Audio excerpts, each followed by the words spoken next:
بالحق بشيرا ونذيرا وداعيا إلى الله بإذنه وسراجا منيرا صلى الله تعالى عليه وعلى آله وأصحابه وبارك وسلم تسليما كثيرا كثيرا. أما بعد فأعوذ بالله من الشيطان الرجيم. بسم الله الرحمن الرحيم.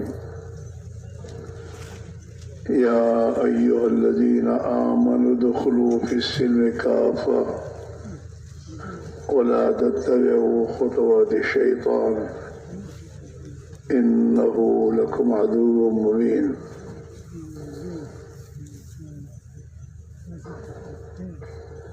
وقال تعالى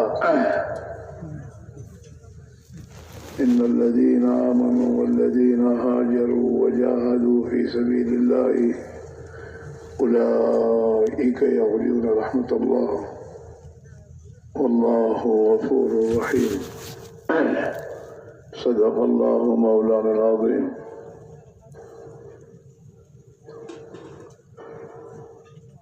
محترم دوستو، بزرگ اور بھائیو، دنیا کے بسنے والے تمام انسانوں کی دنیا اور آخرت کی کامیابی اللہ نے دین میں رکھی ہے۔ دین کہتے ہیں جس میں انسانی کا استعمال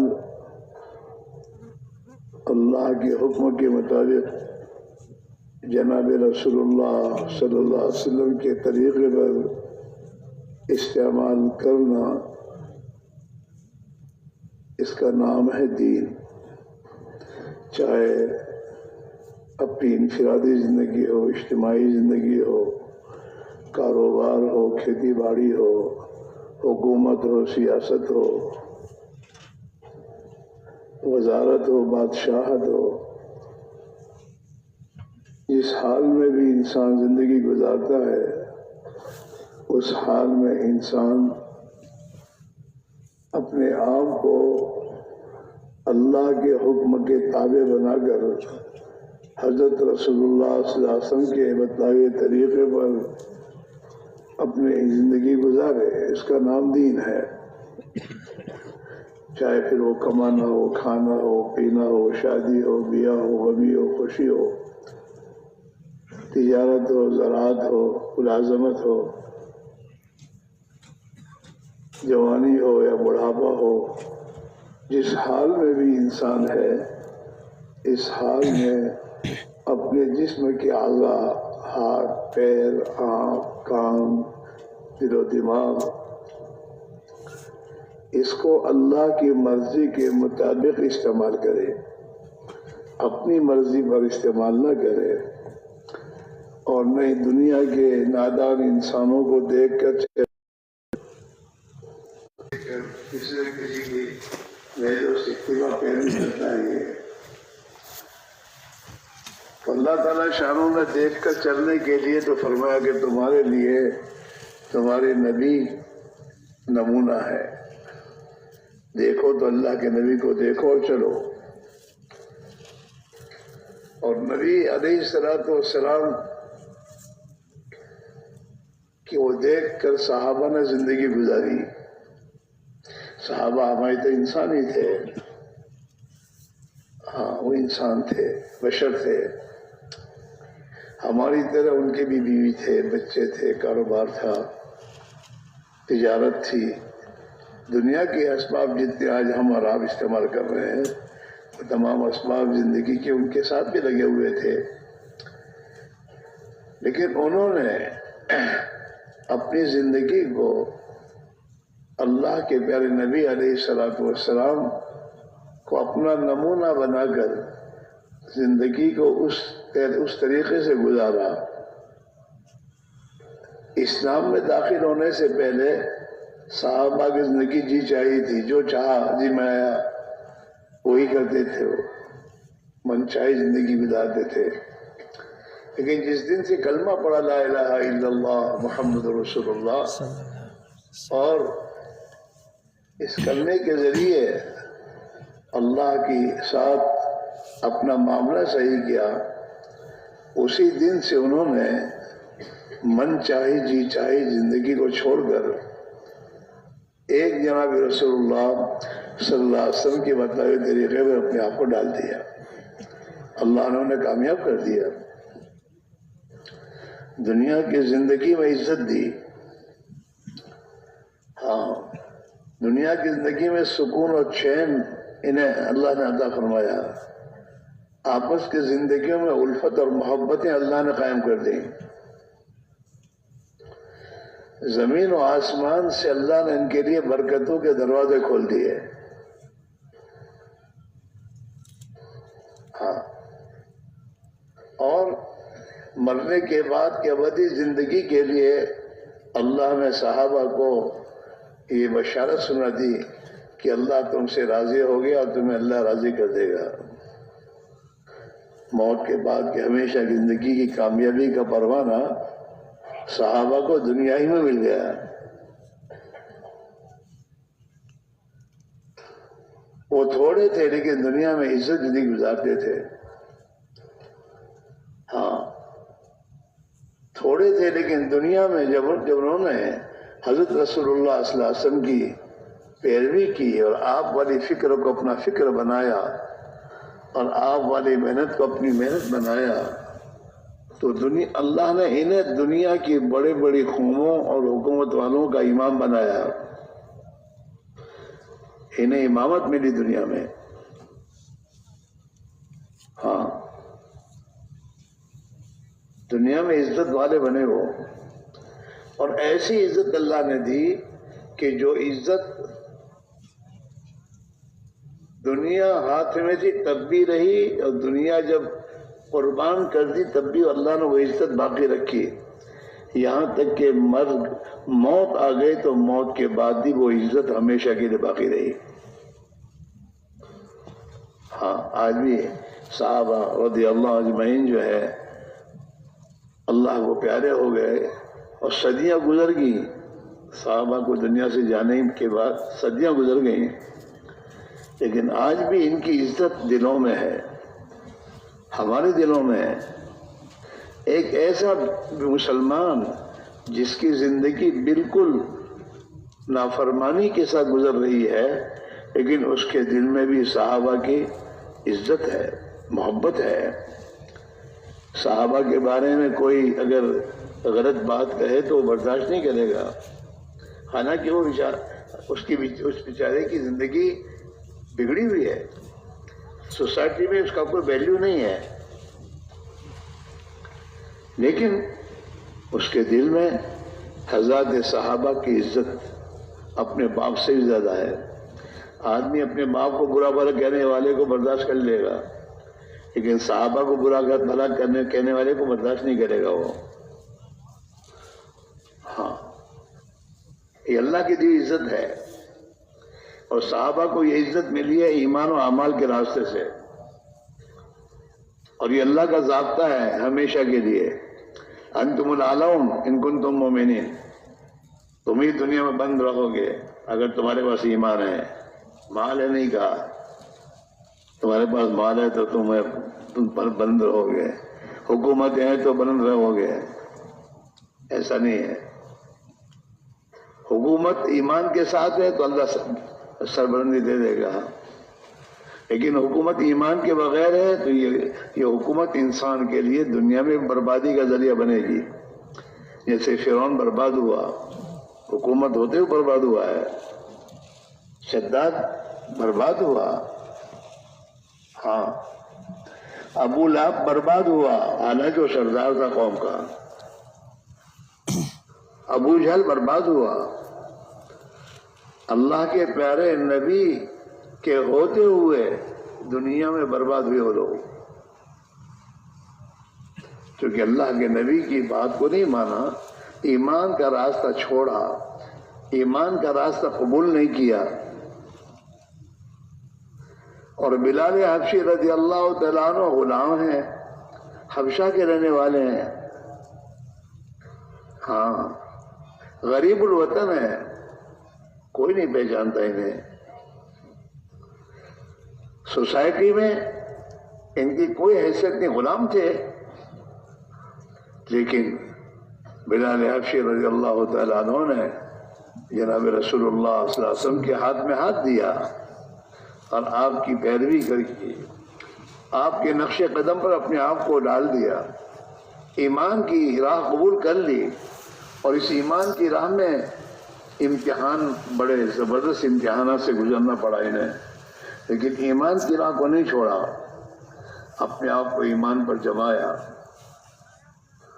تو اللہ نے ایسی سر بلندی عطا فرمائی کہ اپنے زمانے کے بڑے بڑے جو سردار قوموں کے تھے وہ پیچھے رہ گئے، ہاں، اور دنیا میں اتنی عزت دی حضرت بلال حبشی کو اللہ نے کہ لوگوں کے دلوں میں آج ایمان، اور مسلمانوں کے دلوں میں اتنی محبت ڈال دی کہ لوگ اپنے بچوں کا نام بلال رکھتے ہیں۔ آپ نے نہیں دیکھا کہ کوئی آدمی اپنے بچے کا نام قارون رکھے، رکھے گا کوئی؟ ارے وہ تو حکومت والا تھا، مالدار، مال والا تھا، کسی کو آپ فرعون کہو تو اور آپ کو آستین چڑھا کے مارنے کے لیے آئے گا، تیرا باپ فرعون، برداشت کرنے تیار نہیں ہوگا وہ۔ ان کے پاس دنیا تھی، دنیا کی تمام طاقت اور قوت تھی، ایمان نہیں تھا۔ پیارے نبی حضرت رسول اللہ صلی اللہ علیہ وسلم اور نبیوں والی زندگی نہیں تھی۔ اللہ تعالیٰ شانوں نے اس دنیا کی تمام چیزیں دیکھ کر انہیں ذلیل کیا، انہیں برباد کر دیا، ان کی حکومت انہیں نہیں بچا سکی، ان کی طاقت اور قوت انہیں نہیں بچا سکی، ان کا مال ان کو نہیں بچا سکا۔ قارون کو اللہ نے زمین میں دھسایا ہے، زمین میں، اور جس مال کی بنیاد پر یہ غرور کرتا تھا اور لوگوں کے سامنے اکڑتا تھا اور زمین میں اپنے مال کی بنیاد پر اکڑتا تھا، اللہ نے اسی مال کے ساتھ اسے زمین میں دھسایا ہے۔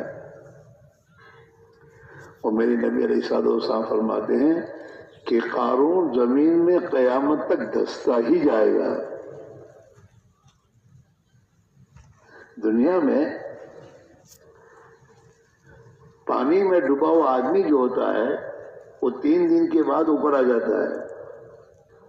آپ نے دیکھا ہوگا کہ کوئی آدمی پانی میں ڈوب جاتا ہے تو 3 دن کے بعد وہ پھوٹ کر اوپر آ جاتا ہے، اور اللہ کی قدرت کا ڈبایا ہوا قارون قیامت تک زمین میں ہی دھستا جائے گا، باہر نہیں آئے گا۔ ہاں، ہمارے ایک بزرگ تھے، اللہ ان کی مغفرت فرمائے، درجات بلند فرمائے، وہ جماعت میں کسی زمانے مصر میں گئے تھے، مصر، تو وہاں جا کر عالم دین تھے، وہاں مصر والوں سے کہا کہ قارون یا تھا نہ کہاں دھسا تھا، وہ ذرا بتاؤ نہیں یار، قارون کی دھسنے کی جگہ کہاں ہے؟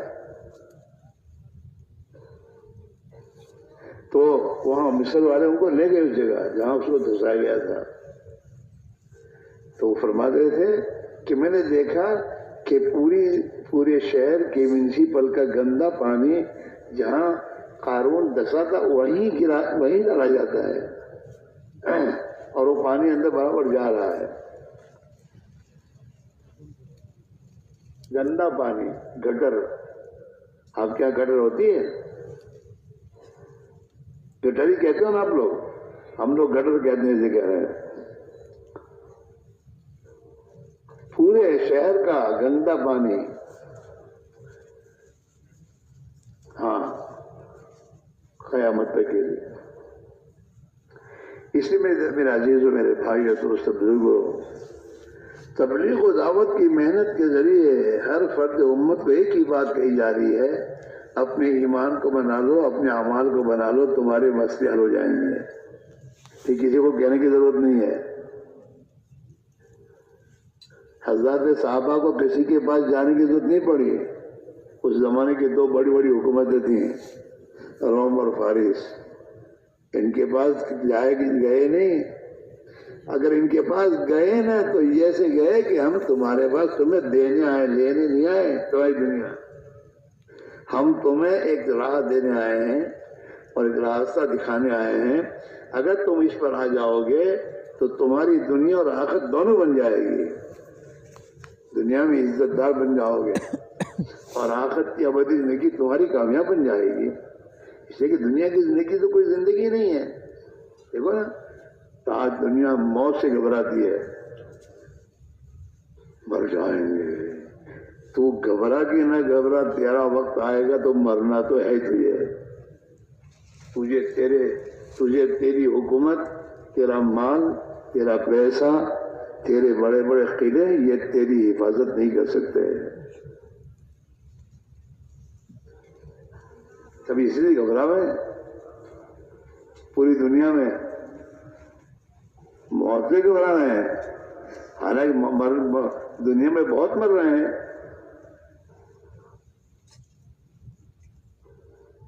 لیکن بس کہہ دیا کسی نے یہ بیماری ہے اور لگتی ہے تو آدمی جیتا نہیں، مر جاتا ہے، بس خلاص گھر میں جا کے بیٹھ جاتا ہے آدمی، باہر نہیں نکلتا۔ جو اللہ تجھے باہر مار سکتا ہے وہ اللہ تجھے تیرے گھر میں بٹھا کے مار سکتا ہے۔ لا الہ بولو الا اللہ، کرنے دھرنے والی ذات ہے اللہ ہی کی ہے، کہیں سے کچھ نہیں ہوتا۔ نہ کوئی بیماری اپنی ذات سے لگتی ہے، نہ میں دوستوں کوئی بیماری سے مرتا ہے۔ اللہ ہی کے حکم سے آدمی بیمار ہوتا ہے اور اللہ ہی کے حکم سے آدمی مرتا ہے۔ فکر کرنے کی بات یہ ہے کہ میں بیمار ہو گیا تو مجھے بیماری میں میرا اللہ مجھ سے کیا چاہتا ہے، یہ فکر کی بات۔ ہاں،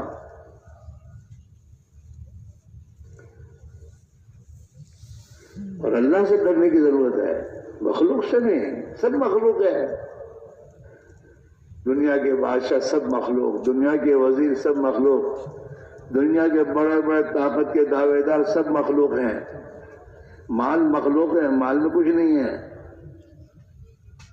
مال کے ذریعے اگر اللہ زندگی بنائے تو بنتی ہے، ورنہ مال ہی کے ذریعے آدمی دنیا میں موت کی گھاٹ اترتا ہے۔ ہاں، بات یہ نہیں ہے۔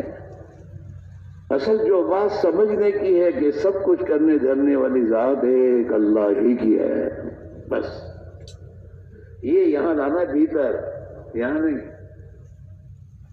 یہاں دل میں۔ ایمان کی جگہ دل ہے، ہاں زبان نہیں ہے۔ تو بہت سے دعوے ایمانداری سے کہتا ہوں، حالانکہ جھوٹ بول رہا ہے اور کہتا ہے ایمانداری سے بات کہہ رہا ہوں۔ تو ایمانداری، اگر ایمانداری دل میں ہو تو غلط بات کہے گا زبان سے؟ ارے بولو، ماں باپ پر غصے کرے گا، ماں باپ کو گالی دے گا یہ؟ ہاں، اگر دل میں ایمان اتر گیا ہے نا تو ایمان آ کے گئے ہو، پاگل کیا کر رہا ہے، ماں باپ کو تو ناراض کر رہا، تیرا کیا ہوگا موت کے بعد؟ تیری جنت تو تیری ماں کے قدموں کے نیچے ہے، تیرا باپ تیرے لیے جنت کا دروازہ ہے، انہیں ناراض کر کے کیا کرے گا تو؟ ایمان کون روکے گا اس کو؟ جھوٹ سے ایمان روکے گا کہ نہیں، پیسہ مل جائے گا لیکن جھوٹ لکھ دیا جائے گا، پیسہ تو کہیں بھی چلا جائے گا لیکن جھوٹ باقی رہے گا۔ ہاں، اور اللہ کی بارگاہ میں تیرے جھوٹ کا تجھے حساب دینا ہوگا۔ ہاں، اپنے بھائی کے ساتھ تو غلط بات معاملہ کر رہا ہے، تو خیر غلط معاملہ تو نے کیا ہے وہ تو رہ جائے گا باقی، اور اس غلط معاملے سے جو دنیا آئی وہ دنیا تیری چلی جائے گی۔ آدمی بھائی سے لڑتا ہے، غلط چیز ہے۔ ہاں، اور یہ سب چیزیں جو زندگی میں وجود میں آ رہی ہے، دل میں ایمان نہیں ہے، ایمان کمزور ہو گیا ہے، اگر ہے تو کمزور ہے، اور اتنا کمزور ہے کہ اسے اللہ کی اطاعت پر کھڑا نہیں کر سکتا۔ اور صحابہ نے ایمان پر محنت کر کے اتنا قوی ایمان بنا دیا تھا کہ جو ایمان انہیں ہر حال میں اللہ کی اطاعت پر جماتا تھا۔ بلال حبشی رضی اللہ تعالیٰ عنہ کو، ان کو مکہ والے بڑے بڑے پہلوان انہیں رات بھر مارتے تھے ایمان سے ہٹانے کے لیے، اور دن میں تپتی ہوئی دھوپ میں پتھروں پہ ان کو ڈالتے تھے، لیکن بلال حبشی رضی اللہ تعالیٰ کی زبان کا ایک ہی بول تھا، احد احد، اللہ تو ایک ہی ہے جس کے ہاتھ میں سب کچھ ہے، تمہارے ہاتھ میں کچھ نہیں ہے۔ ہاں،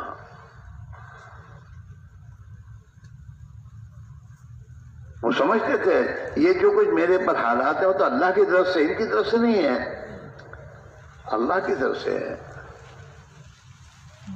اور یہ میرے لیے میرے رب کی حکمت کا تقاضا ہے۔ ہاں، آدمی بیمار ہوتا ہے اور ڈاکٹر کے پاس جاتا ہے اور ڈاکٹر کہتا ہے کہ آپ کا آپریشن ہوگا، تو آپریشن کے معنی کیا؟ تو آپ کے پیٹ کو چیرا جائے گا، یہ ہے معنی آپریشن کے۔ اگر کوئی آپ کے پیٹ کو میں چیرتا ہوں تو جا اور آپریشن آپ کا آپریشن کرنا ہوگا اور آپ کو 5,000 روپئے دکھا، 5,000 روپئے دیجیے اور آپریشن کیجیے۔ کیا مطلب میرے پیٹ کو چیریے؟ کیوں؟ اس لیے کہ ہم یہ سمجھے ڈاکٹر میرا ہمدرد ہے، اور حکمت کا تقاضا یہ ہے کہ اس بیماری میں میرے پیٹ کو چیرا جائے، اس میں سے جو گندگی ہے نکالی جائے، تو آدمی خوشی خوشی تیار ہو جاتا ہے، ٹھیک ہے۔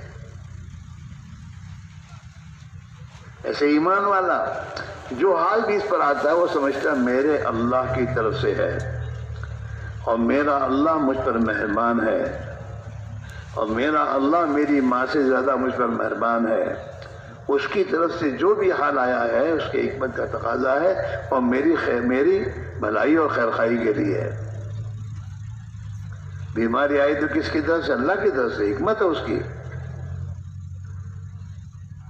اور جب اس کی طرف سے آئی ہے تو اسی سے کہنا بھی چاہیے کہ اللہ میاں میں کمزور ہوں، آپ کی طرف سے آئی ہے۔ ایک بزرگ کے پاس ایک آدمی گیا تو وہ مجلس میں بیماری اللہ کی رحمت ہے، اور بیماری کی رحمت ہونے کو بیان کر رہے تھے، اور اس نے جا کے کہا حضرت میرے گھر میں میری بیماری دعا کر دیجیے۔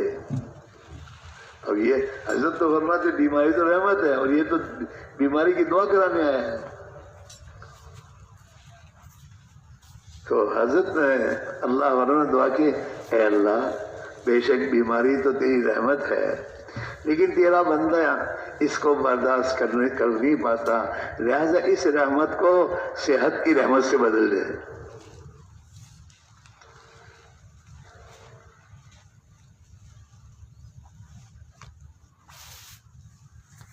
اس میرے بھائی میرے عزیزو، یہ جو آج کل دعا کیجیے میں بہت پریشان ہوں، ابھی پریشان ہے تو پریشانی اللہ کی طرف سے آئی ہے، اور اس پریشانی سے نکلنے کا راستہ بھی اللہ نے اپنے نبی کے ذریعے بتایا ہے، اور اس پریشانی سے نکلنے کا راستہ بہت آسان بتایا اللہ کے نبی نے۔ من لزم الاستغفار جعل اللہ من کل ضیق مخرجا ومن کل ہم فرجا ویرزقہ من حیث لا یحتسب۔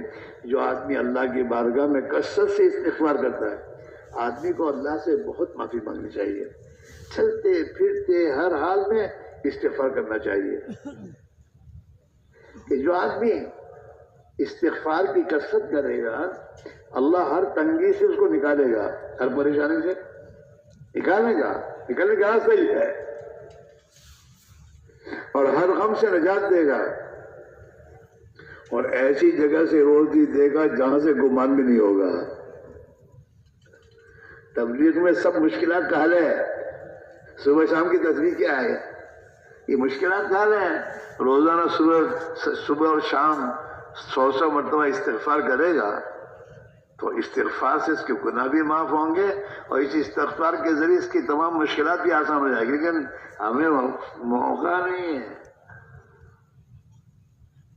ہاں یہ بہت بڑا مجمع ہے, اور اس میں بہت سے چاچا مل گئے ہوں گے کئی مرتبہ, لیکن سے پوچھو کہ آپ صبح شام کی تسبیحات کی پابندی کرتے ہیں تو کیا کہا دے گا موقع ملتا ہے تو کر لیتے ہیں. لو, ارے تیری زندگی ہے تو موقع ملا ہوا ہے, اور جس دن موت آ گئی تو موقع ہاتھ سے گیا. میری بات سمجھ میں آ رہی ہے؟ حالانکہ تبلیغ کیا کہتی ہے کہ بھائی دیکھو, تبلیغ کی محنت کا مقصد تو یہ ہے کہ تم اپنے ایمان کو اتنا بنا لو کہ یہ ایمان تمہیں ہر حال میں ہی اللہ کی اطاعت پر جما دے. کوئی حال تمہیں اللہ کی اطاعت سے باہر نہ ہونے دے.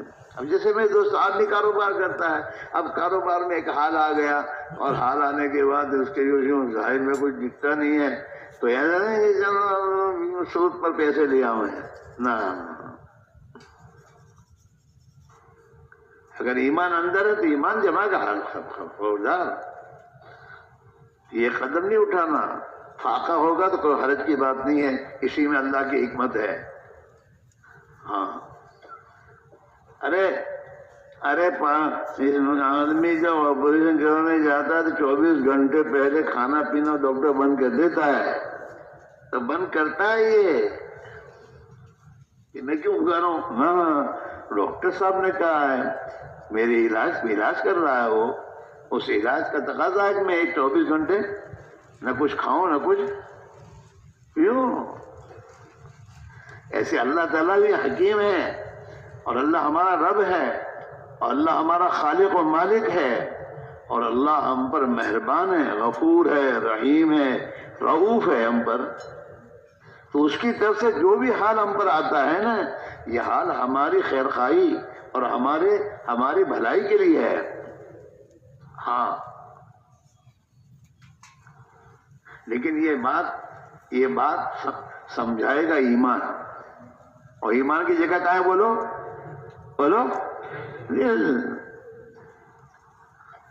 یہ ہر سال 4 مہینے مانگتے ہیں کہ 4 مہینے جاؤ جماعت میں, کیوں مانگتے ہیں؟ دل بن جائے. دل یہ بنا تو سب بنا. زندگی بن جائے گی, اور زندگی جب اللہ کی اطاعت پر آئے گی تو اللہ تعالیٰ تمہاری دنیا کو خوشحال بنا دے گا, چاہے جیب پہ 1 کوڑی نہ ہو, لیکن زندگی خوشحال ہوگی. گھر میں تنگی آنے پر کبھی گھبرائے گا نہیں, بلکہ یہ کہے گا میرے اللہ کی طرف سے یہ معاملہ آیا ہے اور اسی میں میرے لیے خیر ہے. جیسے کہتے ہیں ڈاکٹر صاحب نے آپریشن سے کہا اور اسی میں میرے لیے خیر ہے کہ پیٹ پھاڑنے کی ضرورت ہے.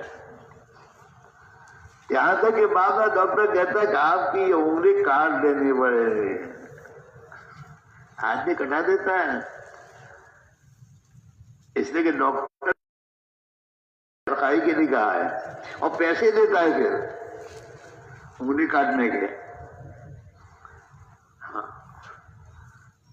تو اللہ تو بہت مہربان اپنے بندوں پر, اور اللہ تو بڑا خالق اور مالک ہے, اور اتنی زبردست قدرت والا ہے کہ آدمی کے حالات کو آن کے آن میں بدل دے. یہ آج کل جو چل رہا ہے دنیا میں, اللہ ایک ہوا چلائے تو سب ختم ہو جائے گی. قدرت والا ہے, ایک ہوا اس نے چلائی تو سب گھر میں گھس گئے, بڑے بڑے پہلوان. ہاں اب بڑے بڑے دعوے دار دنیا کی حکومت والے ہیں. سب عاجز ہو گئے، پتہ نہیں ہے کیا ہے اور کیا کرنا، کچھ پتہ نہیں ہے۔ ہاں لیکن جب وہ جائے تو ایک ہوا چلائے تو دنیا میں سب صاف امن و امن آئے گا۔ اللہ نے اپنی قدرت کو تو اسرافیل علیہ السلام کے ذریعے سمجھا کہ ایک میرا فرشتہ سور پھونکے گا نا تو اس دنیا والے سب ختم ہو جائیں گے۔ ہاں بڑی قدرت والا ہے۔ اس لیے میرے بھائی، میرے عزیز و دوست بزرگوں، اس وقت جو ضرورت ہماری اور آپ کی ہے، اگر ہمیں انسانوں پر رحم آتا ہے تو ضرور اس بات کی ہے کہ دنیا کے انسان اللہ کو پہچانے، اللہ کو مانے، اللہ کی قدرت کو مانے اور اللہ کے غیبی نظام کو مانے اور اس کو مان کر زندگی کا رخ بنائیں۔ ڈرے تو ایک اللہ سے ڈرے، کس سے ڈرے بولو؟ ایک اللہ کا، کسی کے ہاتھ میں کچھ ہے ہی نہیں، کسی کے ہاتھ میں کچھ نہیں ہے، چاہے اللہ نے حکومت کسی کے ہاتھ میں دے رکھی ہے، باقی اس پر قبضہ کنٹرول کس کا ہے؟ ایک اللہ کا ہے۔ ہاں بادشاہ اپنے بادشاہت میں مر گئے، ان کی بادشاہت کو نہیں بچا سکی۔ دنیا کے وزیر بڑے بڑے دعوے دار وزارت میں ہی مرتے ہیں، اور دنیا کے بڑے بڑے سائنس والے سائنس میں کی محنت سے تحقیق کرتے کرتے مرتے ہیں، کوئی اپنے آپ کو نہیں بچا پایا۔ اور دنیا کے ڈاکٹر بھی ڈاکٹری کرتے کرتے مرتے ہیں۔ دنیا کے ہارٹ اسپیشلسٹ جو ہوتے ہیں نا، وہ اسی میں مر رہے ہیں۔ ہاں موت و حیات کس کے ہاتھ میں ہے؟ ایک اللہ کے ہاتھ میں ہے۔ اور جب موت و حیات ایک اللہ کے ہاتھ میں ہے تو موت و حیات کے بیچ میں جتنے اور حالات ہیں اس کا وہ کس کے ہاتھ میں ہے؟ اللہ کے ہاتھ میں ہے۔ یہ لیکن اندر آنا چاہیے۔ اگر یہ اندر آ جاؤ نا تو پھر آدمی دعوے کرے ہی نہ، کوئی یوں کر لوں گا، کیا کرے گا؟ تیرا کیا وجود ہے؟ جب تک اللہ تجھے ڈھیل دیتا ہے تو چلتا ہے، اور جب وہ میرے بھائیو ڈھیل نہیں دیتا تو آدمی گھر سے نکلتا ہے اور پیر کے نیچے کیلے کا چھلکا آ جاتا ہے اور دھام لے کے گرتا پیر گھر۔ ہاں وہاں کی میں تو دعوے کرتا آدمی۔ آج کل جو دعوے دار ہے نا، کچھ بھی نہیں ہے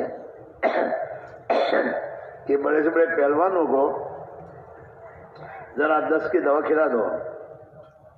10 جانتے ہو؟ جس میں آدمی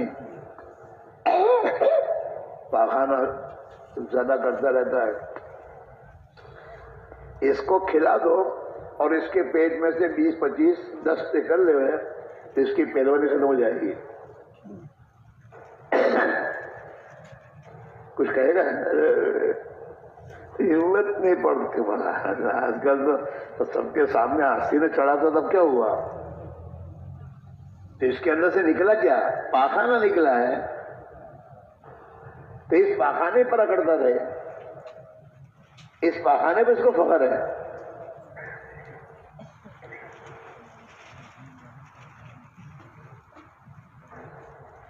پھر دوستو آدمی ایمان پر محنت کرے تو پھر اللہ تعالیٰ شانو اس کے دل کی آنکھوں کو کھول دیتا ہے، اس کی سوچ صحیح ہو جاتی ہے، پھر یہ اپنے مال پر، پیسوں پر، طاقت پر، قوت پر، اپنے خاندان پر اکڑتا نہیں۔ کیا کرنے کی میں ہوں کون؟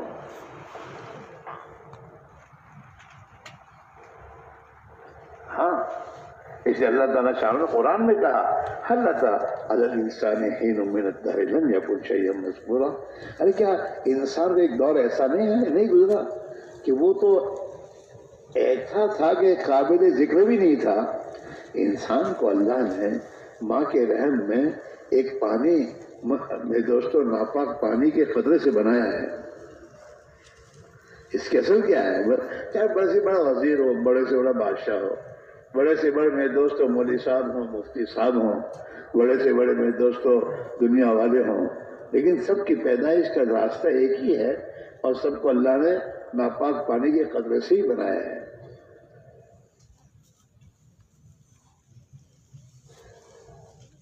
تو اللہ تعالیٰ کہتے ہیں اس انسان سوچتا نہیں ہے اس کی حقیقت کیا ہے۔ اس کی حقیقت ایک پانی کا ناپاک قطرہ ہے جو قابل ذکر بھی نہیں ہے، اور یہ اکڑتا ہے۔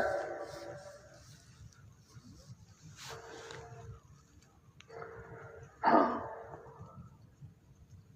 لیکن یہ چیز، یہ حقیقت انسان کو ایمان سمجھاتا ہے۔ جب ایمان کا جو نور دل میں آ جاتا ہے نا، تو دل کی آنکھیں دیکھنے لگتی حقیقت کو۔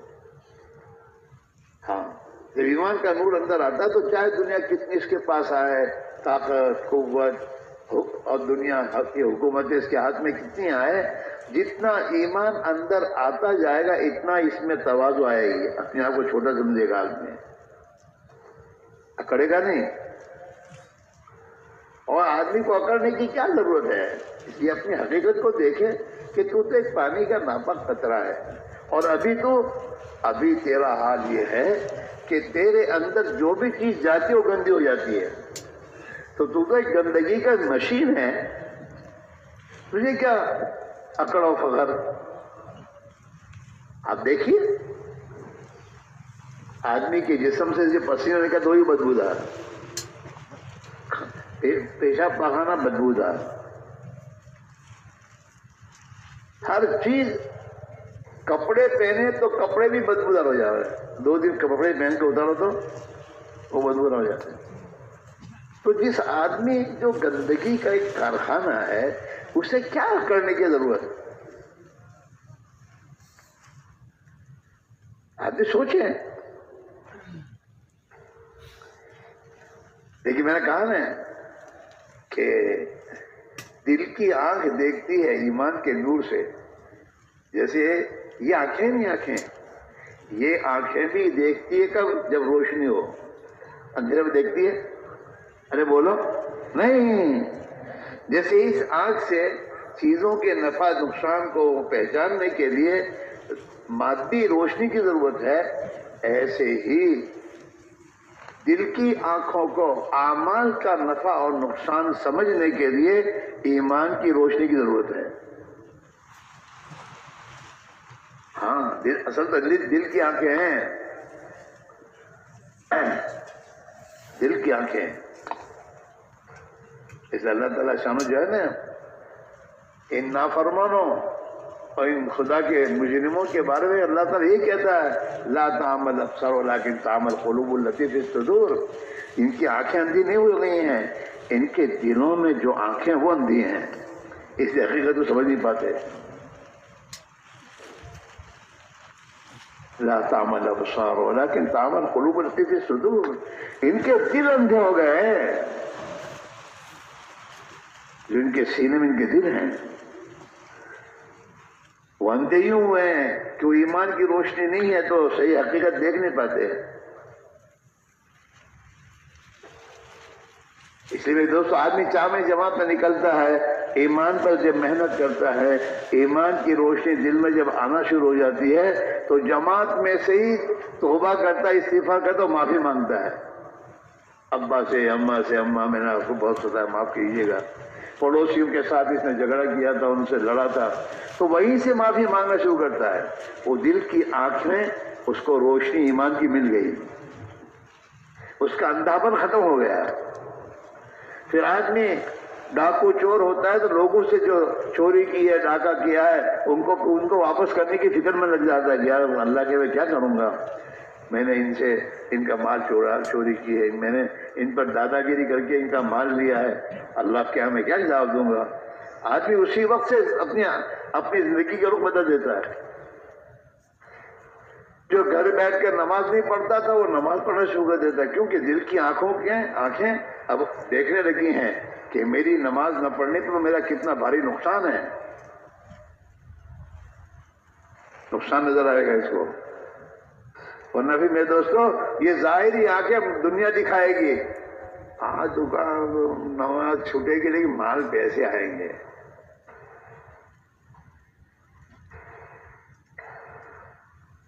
اس لیے اس وقت جو میرے دوست ہماری زندگی جو غلط ہے، بولنا غلط، دیکھنا غلط، کمانا غلط، خرچ کرنا غلط. چاہے ہم تبلیغ میں لگے ہیں، لیکن اگر ہم سوچیں کہ تبلیغ میں لگنے کے بعد ہمارا ایمان کتنا بنا ہے، کیا میرا ایمان اتنا بن گیا جو مجھے صحیح دیکھنے پر لیا ہے، صحیح بولنے پر لیا ہے، غلط بولنا چھوڑ دے، کمائی حلال کمائی پر لیا ہے، مجھے حرام سے مجھے بچا لے، کہ نہیں ہے؟ تو بار بار لگاؤ 4 مہینے، اور لگاؤ صحیح لگاؤ. تبلیغ کے معنی گھر سے نکلنے کا نہیں ہے، سکے سے نکل گئے تبلیغ میں نکل گئے، نہیں، گھر سے نکلنے کے ساتھ ساتھ جی کی چاہتوں سے نکلنے کا نام تبلیغ ہے. گھر میں منمانی جی چاہی بھی گزارتے تھے، اب وہ منمانی جی چاہی زندگی چھوڑ کر وہاں اس سے نکل کر پھر اللہ کی راہ میں نکل کر میرے دوستوں یہ محنت کرے گا. اور ایمان کی محنت دیکھو، آنکھ اور کان ان 2 راستے سے ایمان دل میں جائے گا. قرآن میں اللہ یہی کہہ رہا ہے، هل أتى على الإنسان حين من الدهر لم يكن شيئا مذكورا إنا خلقنا الإنسان من نطفة أمشاج نبتليه فجعلناه سميعا بصيرا إنا هديناه السبيل إما شاكرا وإما كفورا. انسان کا شاکر اور کافر ہونا، کفور ہونے کا تعلق آنکھ کے دیکھنے پر ہے اور کان کے سننے پر ہے. اگر آنکھیں ایمان کی محنت کے ساتھ ایمانی آنکھ بنا لی اور ایمان کے ذریعے ایمانی صفت کے ساتھ اس نے دیکھنا شروع کیا، اور کانوں سے ایمان اور اللہ کی بڑائی اور عظمت کو، آخرت کو، موت کو، قبر کو، مرنے کے بعد قبر میں کیا ہوگا، اس کو جب یہ بار بار سنے گا، اعمال کے فضائل کو سنتا رہے گا، اتنا اس کے دل میں یقین بنتا جائے گا. اور جتنا ایمان دل میں آتا جائے گا اتنا اس کی زندگی میں ایمان ظاہر ہونا شروع ہوگا. اندر ایمان آ گیا، اب نماز کی پابندی آ گئی. لوگ کہیں گے یار آدمی بھلا ہو گیا، اندر ایمان بنا ہے. جو ایمان ہے اس کو نماز پر لے آیا ہے. اندر جتنا ایمان بنے گا اس کا معاملات درست ہو جائیں گے، لین دین، لوگوں کے ساتھ تعلق، برتاؤ. ہاں ابھی ہم جماعت میں نکلے تو ہمارا اتنا ایمان بنا کہ 5 کی نماز کے پابند ہو گئے. ایمان اتنا بنا ہے کہ لباس ہمارا صحیح ہو گیا. ایمان ہمارا اتنا بن گیا کہ روزہ، حج، زکوٰۃ، اللہ کے فرائض پر زندگی آ گئی. لیکن ابھی ایمان اتنا نہیں بنا کہ جو ہماری تجارت سے سود کو، جھوٹ کو نکال دے. ابھی اس کو ایمان کو بنانے کی ضرورت ہے کہ ایمان اتنا بنے جو ہمارے معاملات کو درست کر دے، ہماری معاشرت کو صحیح کر دے، رہن سہن کہ زندگی کا ہر کام سنت کے مطابق ہم کرنے والے بنے، نبی کے طریقے پر. ہماری تجارت یا کاروبار صحیح ہو جائے، ہمارا خرچ کرنا صحیح ہو جائے. ہاں اسراف نہیں. پوچھو علماء سے کہ فضول خرچی کس کو کہتے ہیں. ہاں ایک بزرگ کا میں کتابوں قول پڑھا، وہ فرماتے ہیں کہ کسی آدمی کی کمائی کیسی ہے یہ دیکھنا ہو تو اس کا خرچ دیکھو. پھر فرماتے ہیں اگر یہ اسراف کر رہا ہے، اس کی زندگی میں اسراف ہے، تو سمجھ لو کہ اس کی کمائی میں گڑبڑ ہے. اس لیے کہ اسراف میں وہی مال جاتا ہے جو گڑبڑ والا ہوتا ہے. فضول خرچی وہی کرے گا شادی میں، بیاہ میں. ہاں اب گاڑی ضرورت کے لیے تو گاڑی ضرورت کے لیے رکھ، اب اس کو سجانا نہ کیا کیا کرنا، پیسے خرچ کرنا، کیا ہے اس کے کیا ہے. گھر رہنے کے لیے تو ضرورت کے لیے بنا دے گھر، پھر اس میں ڈیکوریشن جو کرو کیوں کر رہے ہو، وہ تو دوسروں کو دکھانے کے لیے ہے، اسے اس کا کوئی فائدہ نہیں ہے. ہاں اسراف، اللہ نے اسراف سے منع کیا ہے. اور اسراف میں مال کیوں خرچ ہو رہا ہے؟ اس لیے کہ ہماری کمائی میں گڑبڑ ہے. ہماری کمائی کی لائن کو صحیح کرنے کی ضرورت ہے. ہمارے رہن سہن کو ہم نبی کے طریقے پر لائیں. ہم سے کسی کو تکلیف نہیں پہنچنی چاہیے. اللہ کے نبی نے فرمایا المسلم من سلم المسلمون من یدہ و لسانہ، کہ مسلمان تو اس کو کہتے ہیں کہ جس کے ہاتھ سے، پیر سے، جس کی زبان سے مسلمانوں کو تکلیف نہ پہنچے. وہ صحیح معنی مسلمان ہوا ہے. من سلم المسلمون من یدہ و لسانہ، اس کے ہاتھ سے، اس کی زبان سے مسلمان کو تکلیف نہ پہنچے. یہ ہے مسلمان. ہاں، اللہ نے ہاتھ ظلم کرنے نہیں دیے ہیں. اللہ نے ہاتھ اس لیے دیے ہیں کہ اس ہاتھ کے ذریعے تو اپنے بھائی کی مدد کر، اس ہاتھ کے ذریعے غریب کے گھر جا کر اس کی مدد کر، اس ہاتھ کے ذریعے دوسروں کو نفع پہنچا، راحت پہنچا، پانی پلا، اپنے بھائی کی خدمت کر، اپنے ماں باپ کی خدمت کر. اس لیے دیا تھا. ہاں، زبان اللہ نے اپنے ذکر کے لیے دی ہے، بھلائی اور خیر کی باتیں دعوت دینے کے لیے دی ہے تجھے. ہاں، غلط بولے نہیں دی. مسلمان کو ستانے کے لیے زبان نہیں دی.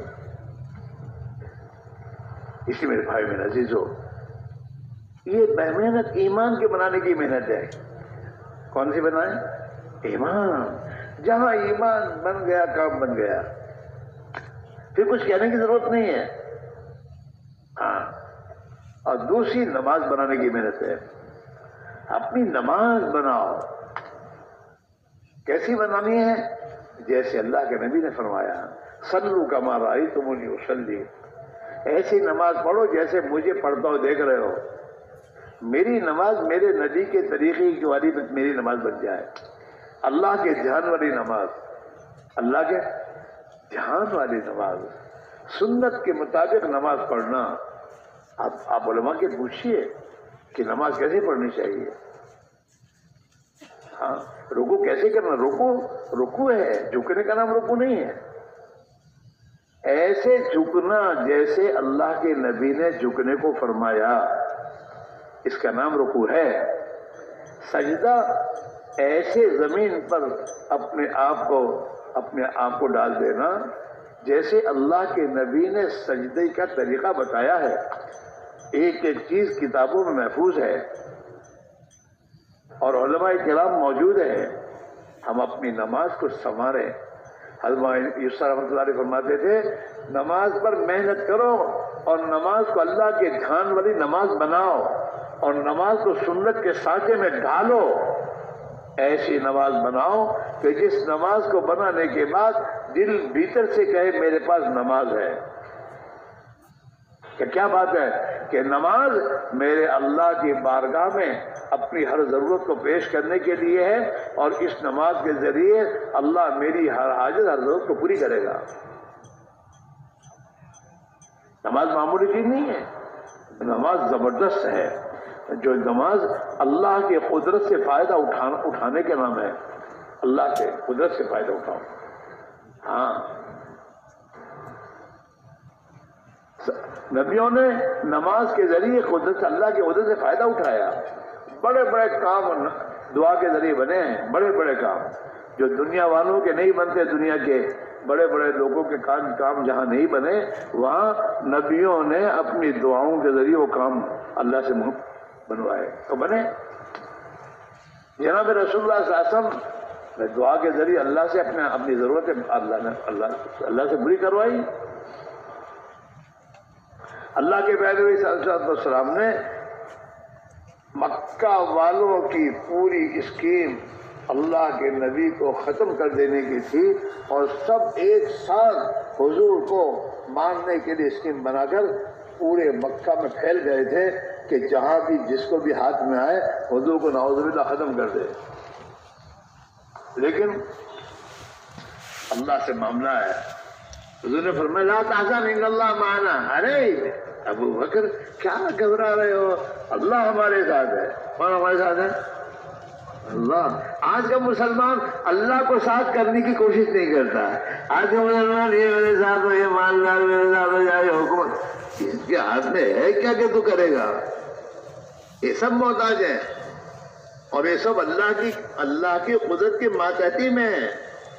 اصل ان کا آرڈر نہیں ہے، اصل تو اوپر والے کا آرڈر ہے. چلا گیا یہ راستہ ہے، آؤ ہم بھی اسی راستے پر، تم بھی آ جاؤ. اللہ سے لینے کا راستہ ہے.